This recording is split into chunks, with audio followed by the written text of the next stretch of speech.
PRC, quality service since 1972. Repairing TVs, console stereos, electronic musical instruments, pinball machines, arcade games, and more. Call 836-0454.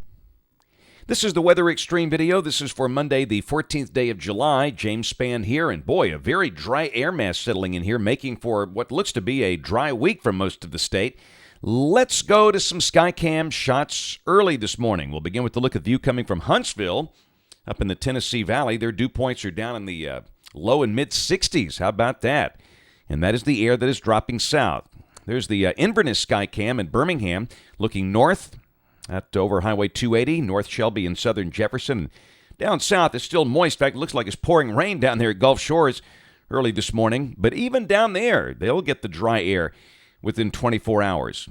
And you can clearly see what's happening with the water vapor satellite imagery.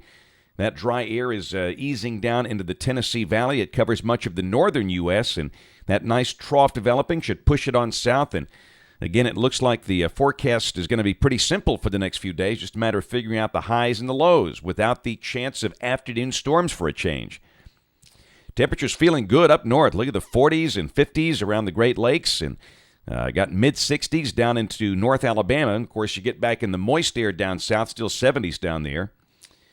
And the QPF map. Now, this was the map that came out last night, and really the green you see there over central Alabama was to take into account the showers that were in progress last night. Heaviest rain, Florida, the central and southern part, the peninsula there. That's suggesting some 5-inch totals around Tampa Bay and Fort Myers. And up north, from the Black Hills of South Dakota over to the UP of Michigan. But again, I think we'll be dry as a bone here for a while. Tropical weather, there's a look at Bertha. That thing's just been kind of parked out there over the weekend. It's only about 90 miles southeast of the island of Bermuda. And Bermuda's under a tropical storm warning because of the proximity of that thing. There's a track. How about that for an odd track out of there? Instead of the classic hook northeast, it's moving north, southeast, and then northeast as a tropical storm. So we might be talking about Bertha in 2010 here at the rate we're going. And what's going on here out in the Atlantic, that's a more low-latitude system there. That looks like it could become a tropical depression soon. That's about halfway between Africa and the Lesser Antilles. That's 94L, and the modeling on this. The Clipper takes it north of the islands, but the others that identify it push it right through the leeward there in about 96 hours. So that's one we'll have to watch carefully. There's a chance that one could be a problem for somebody, maybe around the southeast United States. Atlantic or Gulf, we'll see. Still a long, long way out there. Here's the OZGFS at 1 o'clock today at 500 millibars. Trough, nice one. Just north of here, there's the dry air pushing south. Rain today should be confined to the Gulf Coast and southeast Alabama, places like Mobile and Dothan. Tomorrow, all of Alabama's in dry air. Same thing Wednesday. Of course, that means lower humidity and cooler nights. Should be in the low 60s tomorrow morning and Wednesday morning, with maybe upper 50s for the cooler valleys. Thursday, same deal.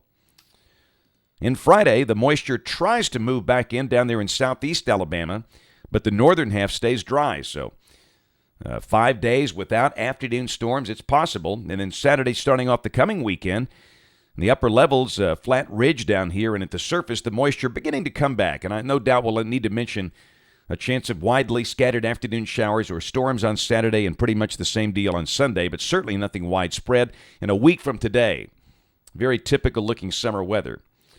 We'll go 3 more days out there. The 25th of July, ridge stays in place over much of the country. Westerlies are in Canada. At the surface, that looks pretty quiet. And at the end of the forecast, the 29th, 594 circle. Looks pretty hot, doesn't it? And that makes sense. That's the hottest time of the year in terms of climatology, right there at the end of July. And moisture is there, so scattered showers and storms. If that's right, and it probably is pretty close to being right. That's it for the Weather Extreme video this morning. Notes on the blog. The next video here by 3:30 today. And, of course, we invite you to watch us on television this evening, ABC 3340 News at 5, 6, and 10 o'clock. Again, thanks for watching. Have a wonderful Monday, and God bless.